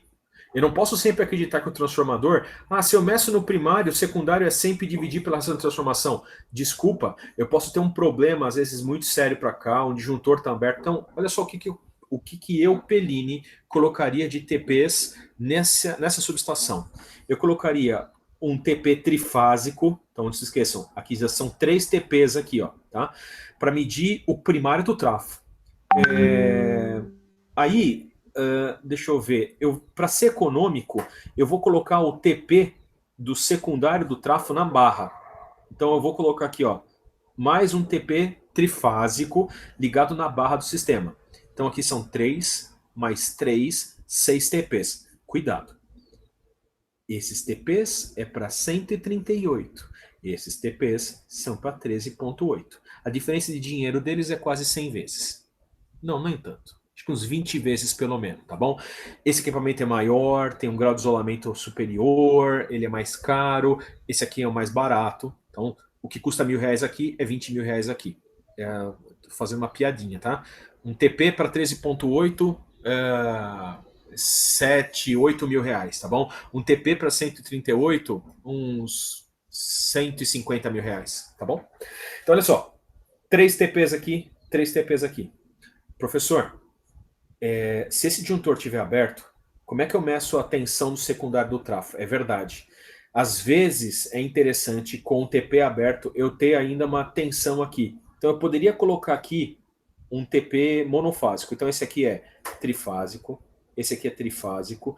E aqui nesse secundário, por questões de segurança, para saber se o transformador está com a relação de transformação certa, eu posso colocar um TP monofásico. Eu pego uma fase apenas, tá bom? Para quê? Às vezes, pessoal, tem umas condições interessantes. Vamos supor que esse transformador tenha mudança de TAP, tá bom? Eu só posso fechar esse disjuntor aqui se o bendito do transformador estiver no TAP certo e fornecendo a tensão certa desse lado. Então eu preciso me assegurar antes de ligar o disjuntor. Percebe? O TP está aqui, ó. Esse TP trifásico, ele não consegue ver a tensão do secundário. Então eu coloco mais um TP monofásico nesse lugar para fazer um check em uma das fases para ver se tem condições de fazer o fechamento desse disjuntor. Então olha só. Essa subestação eu tenho uma medição de tensão primária, uma medição de tensão secundária, mais uma medição de tensão aqui auxiliar, tá bom? Tem mais TPs que eu colocar aqui para medir, às vezes, por exemplo, se esse trafo aqui ele tiver aterramento com impedância, às vezes eu preciso medir também a tensão na impedância de aterramento. Preciso, às vezes, mais um ou outro canal de TP. Mas vamos lá, e os TCs? Olha só o TC. Nós vamos precisar de TC aqui. Então, vou colocar o TC agora aqui. Ó. Aliás, eu já estou usando o vermelho para outras coisas. Vou fechar meu disjuntor lá embaixo. Disjuntor fecha. Disjuntor fecha. Vamos lá, vamos botar energia para as pessoas todas aqui. Vamos fazer o meu TC azul.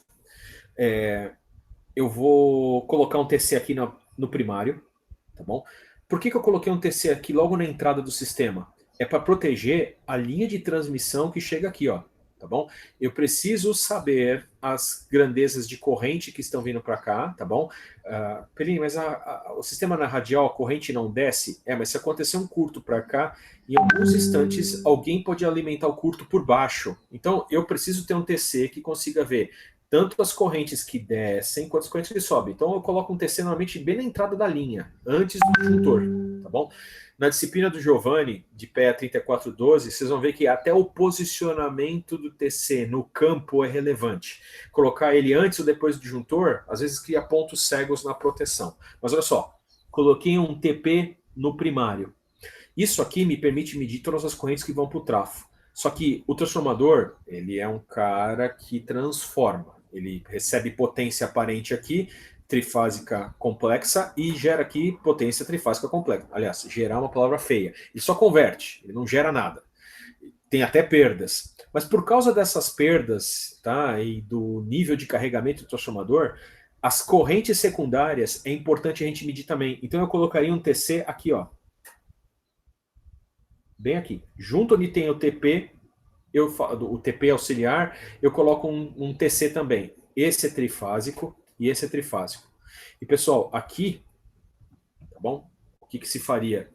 Você poderia fazer uma proteção que é muito famosa em sistemas elétricos de potência, que eu pego essas três tensões, três correntes do primário e as três correntes do secundário, 3IS e os 3I primário, e eu mando para um equipamento para fazer uma proteção que a gente chama de proteção diferencial. O que é proteção diferencial? Vocês já devem ter visto em cursos como, por exemplo, de instalações elétricas, que tem um dispositivo que a gente chama de dispositivo diferencial residual, né? Ele faz basicamente o mesmo princípio. Tá? A proteção diferencial, ela vê o seguinte: tudo que tem de corrente tem que sair num trafo.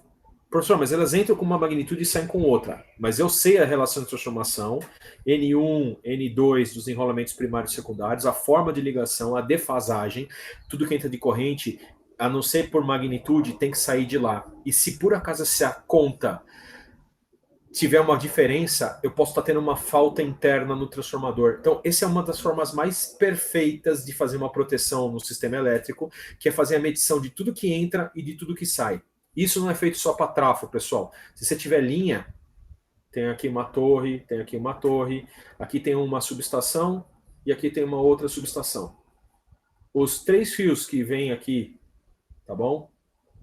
Vem para cá, vem para cá.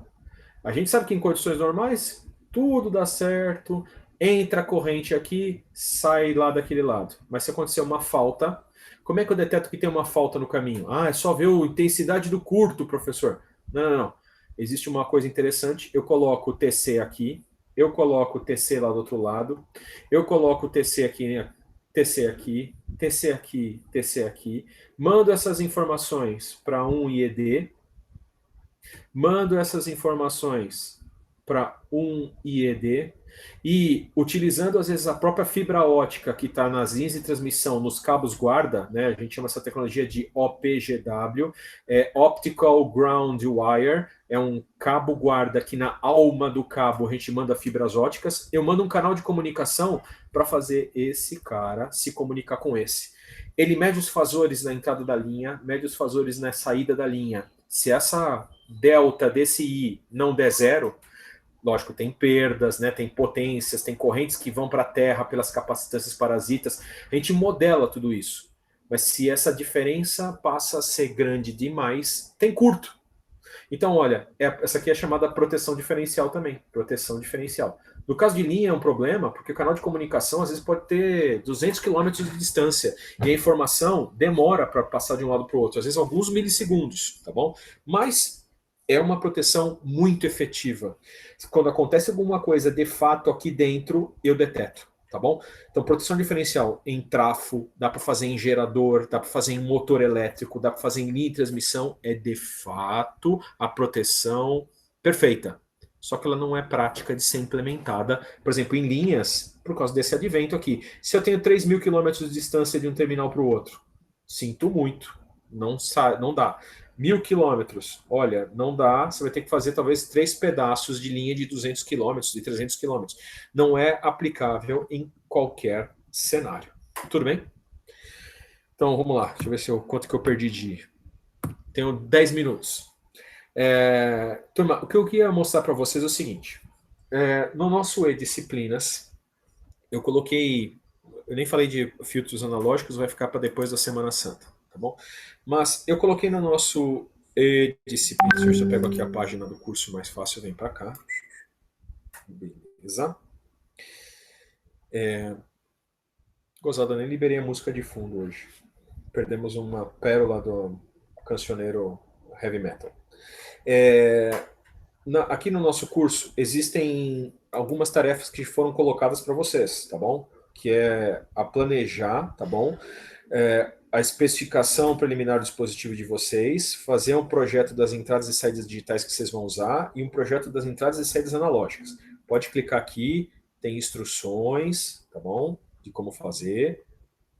Ninguém está me perguntando nada, eu estou achando muito estranho. As pessoas não devem estar fazendo absolutamente nada. Então, não na próxima aula, depois da Semana Santa, a outra, eu vou propor uma atividade em sala para fazer uma espécie de aula invertida e ver como é que as pessoas estão trabalhando, tá bom? Então, se mexam.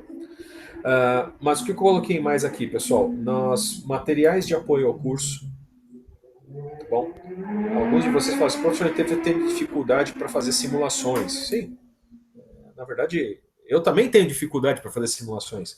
Eu queria que vocês encontrassem meios de tentar simular os circuitos de entrada digital, os circuitos de saída digital, os circuitos de entrada analógica, tanto de tensão quanto de corrente. Então, faz parte da disciplina. Vocês têm que procurar vocês uma solução para esse problema. Eu quero ver um circuito funcionando. Eu coloquei alguns tipos de exemplo, tá bom? Algumas simulações que foram usadas no passado. Eu nem olhei elas com muito cuidado, então cuidado, abram todas elas para vocês verem do que se trata. Mas uma delas que eu acho que é legal, de fato está aí, acho que Pellini Vattimeter também, talvez. Vamos ver. Esse cara aqui. Aqui tem um circuito de filtragem com proteção. Não, não é este. Deixa eu pegar aqui. Vatímetro, teste vatímetro V3. Este circuito aqui eu acho que ele é mais interessante. Talvez não dê para vocês todos verem agora pela internet. Vamos ver se eu consigo transladar ele aqui para cima. É o seguinte, gente, para vocês terem uma ideia da topologia dessa simulação. Aqui na esquerda tem uma fonte, que é a fonte de tensão do sistema elétrico que eu estou medindo, e aqui é uma corrente, tá bom? E olha só, aqui está um TP, isso é um circuito monofásico, tá bom? Não é trifásico. Então, é uma tensão em relação a um terra, uma corrente, tá bom? Impostas por uma certa carga. Eu não sei que carga que tem uma certa tensão e uma certa corrente sendo produzidas. Tem uma chave elétrica aqui, aliás, aqui eu coloquei um fusível. Mas o importante é isso aqui, ó. Olha o TP interno do equipamento, ele está ligado entre as fases da alimentação, pegando a tensão primária, rebaixando, passando por um divisor resistivo. O divisor resistivo, ó, um dos lados dele está ligado numa fontezinha com uma certa tensão. Tá vendo? É o offset que levanta a tensão, tá bom? Aqui tem uma resistência que foi colocada de alguns mega-ohms, que ela simula a resistência do equipamento em relação à rede elétrica. Os softwares de simulação, pessoal, eles falham miseravelmente em fazer simulações se você tem um circuito desacoplado do outro. E um transformador, ele desacopla um circuito do outro. Alguns devem estar fazendo a pergunta, professor, que programa é esse? É um, como vários Spices que existem no mercado, tá bom? Esse aqui é o Tina Spice da Texas Instruments, tem lá no site da gente, pode entrar na internet e pegar, mas se vocês quiserem fazer no Multisim, serão lindamente bem recompensados, porque o Multisim, por exemplo, é um software que é bem capaz de fazer tudo isso e que vocês têm acesso com as licenças da USP, tá bom? Mas olha só, eu botei um trafo, esse circuito aqui, ele não está acoplado com o outro. É um problema numérico para o Spice responder se não tiver alguma conexão elétrica. Então eu coloquei uma conexão elétrica entre esse secundário e esse primário através de uma resistência super alta. 10 mega-ohms. Passa alguma coisa por aqui, um elétron sozinho, tá bom? Muito pouca coisa. Vamos lá. É, insignificante para fazer qualquer alteração no sistema, mas a simulação precisa disso. Sem esse mísero componente, o sistema numérico não converge e a solução numérica desse circuito não acontece. Então, olha só, esse é o TP. E aqui, a medida do TP, ela é mandada para esse label aqui chamado medida V, e depois ele vai passar o medida V por um circuitinho de proteção que está aqui embaixo, e depois ele vai passar por filtros. Isso aqui a gente vai ver nas próximas aulas. Mas, ó, o condicionamento, tá bom? E a proteção estão aqui nessa simulação. Para a tensão, e olha a corrente. Um TC, um transformador, ligado como TC, tem poucas espiras no primário, muitas espiras no secundário. O resistor de shunt que foi colocado, tá bom? Aqui, o valor do resistor de shunt tem uma coisa interessante. Foi colocado um resistor menor para poder ver curto-circuito. Eu não dimensiono esse resistor de shunt para corrente de carga, mas para a máxima corrente que pode circular pelo sistema de potência, tá bom? Então, olha, o TC está ligado aqui em série, né? De novo, ele está desacoplado, e eu preciso fazer este cara e este cara. Aliás, está aqui, ó. O secundário do TC também ligado na mesma tensão de offset, para fazer esse sinal ficar bipolar. Então, pessoal, aqui é a fonte do sistema, tem um medidor de corrente aqui, e aqui está a carga. A carga eu coloquei em um RLC, para vocês podem brincar com esses valores, e esse tipo de simulação, vamos ver, a simulação transiente, 500 milissegundos, dá uns 30 ciclos, vamos ver o que acontece, tá bom? Então, um monte de ondas elétricas aí, em vários pedaços do circuito, que vamos ver, view, curvas separadas. Olha só, aqui as tensões do sistema elétrico, alta tensão, ó, 600 volts, e olha a tensão que está sendo entregue lá na cara do microcontrolador, ó, tá entre 1,65, tá bom? E menos 1,65. Tem algumas distorçõezinhas aqui, que eu acho que isso aqui é a tensão depois do filtro. O filtro deve estar mal configurado. Mas tem um efeito interessante, ó. Quer ver? A proteção deve estar funcionando. Olha só. Isso aqui era para ser uma senoide perfeita, mas a tensão ela começa a ficar muito negativa. Um dos diodos ele protege e ceifa uma parte da energia. Então aqui está um exemplo de simulação, tá bom? Montem o caso de vocês, alterem os TPs e os TCs. Eu ia sugerir para todo mundo nesse ponto, pessoal, nossa aula está se encerrando, tá? Mas eu ia sugerir para todos, pessoal, para considerar nos projetos de vocês trabalhar com equipamentos monofásicos, o que é muito adequado para essa simulação que eu situei aqui do Tina Spice, tá bom? Isso aqui simula lindamente lá a placa do Energino, que é aquela que a gente deveria estar trabalhando com as mãos na massa. Tudo bem? Pessoal, seguinte, eu tenho mais alguns minutos. Se vocês quiserem colocar alguma pergunta, alguma dúvida, sugestão, algum xingamento, todos serão bem-vindos, tá bom? Uma coisa antes de vocês irem embora, por favor, manda um oi para mim aí no chat. Vamos ver quantas pessoas estão vivas nesse exato momento. Opa, que bom. Temos vida inteligente na face da Terra. Turma, então eu queria só colocar mais uma coisa para vocês, que é extra aula. eu estou me envolvendo com os projetos de respirador da USP, mas principalmente no respirador estou ajudando com a parte de controle. Quem está tocando lá é o pessoal do Zufinho com bastante destreza, tá bom? Mas o que eu queria comentar, eu estou trabalhando, produzindo máscaras de proteção para as equipes de saúde que estão enfrentando aí a guerra contra o coronavírus, tá bom? É uma ação que não é minha, é um grupo todo de makers que tem impressora 3D em casa e nós estamos produzindo isso a toque de caixa enquanto a indústria não consegue suplantar a demanda dos profissionais de saúde, tá bom? Então a gente sabe que várias empresas estão se mobilizando, criando máquinas injetoras para fazer equipamentos bons, perfeitos, tá bom? Seriados, milhares de unidades por dia. Mas enquanto isso não consegue ser atendido, tem hospital que está precisando de 50 máscaras por dia. Não é máscara de tecido, tá, pessoal? A gente chama de face shield, tá? Procure na internet. É uma máscara plástica que cobre a vista do profissional de saúde e a boca. Ele usa máscara, inclusive N95 por baixo, para conferir a ele algum grau de proteção com o manejo dos pacientes, tá bom?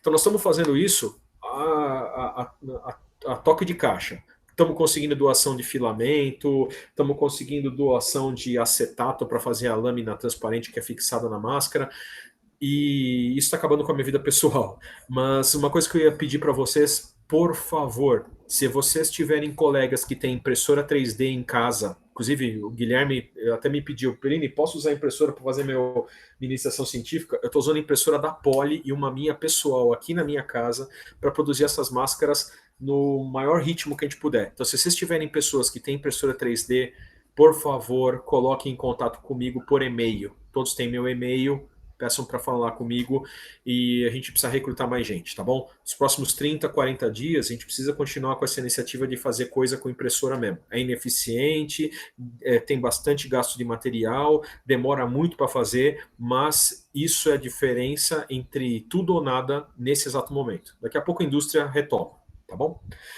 Então, pessoal, queria agradecer a todos vocês por estarem presentes, pelo menos em corpo, o espírito talvez está longe, e nos vemos aqui daqui a 15 dias, tá bom? Semana que vem nós não temos aula de falta presencial, mas eu estou atento a e-mails, posso abrir meetings aí quando precisar para tirar dúvidas de vocês sobre as tarefas que estão em andamento, tá bom? Próxima aula nossa, depois da Semana Santa, vai ser sobre filtros analógicos. Vocês vão ter que relembrar algumas coisas de processamento digital de sinais e de sistemas de sinais. Aí a aula vai ser chata, tá bom?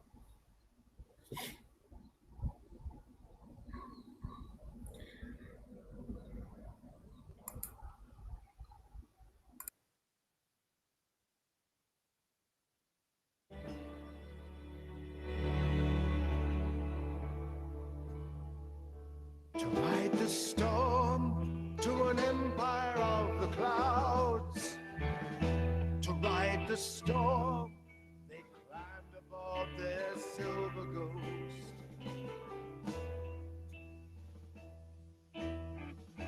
To ride the storm to a kingdom that will come.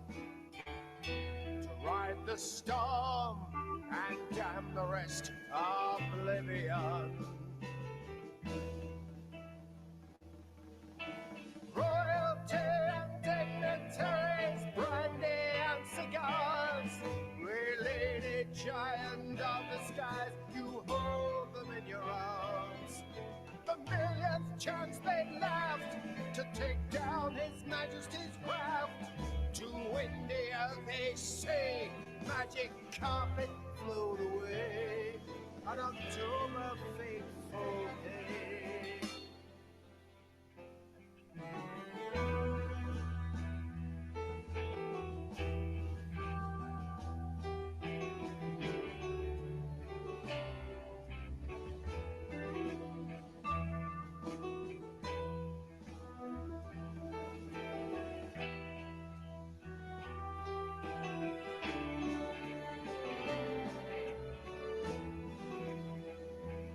Mist is in the trees, stone sweats with the dew. The morning sunrise, red before the blue. Hanging at the mast, waiting for command. His Majesty's airship, DR-101.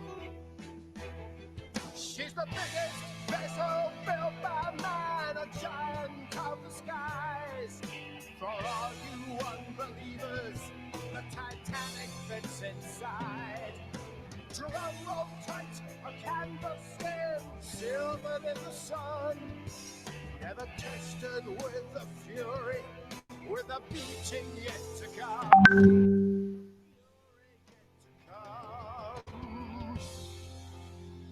In the gathering gloom, the storm rising in the west. The coxswain stared into the frontier weathers.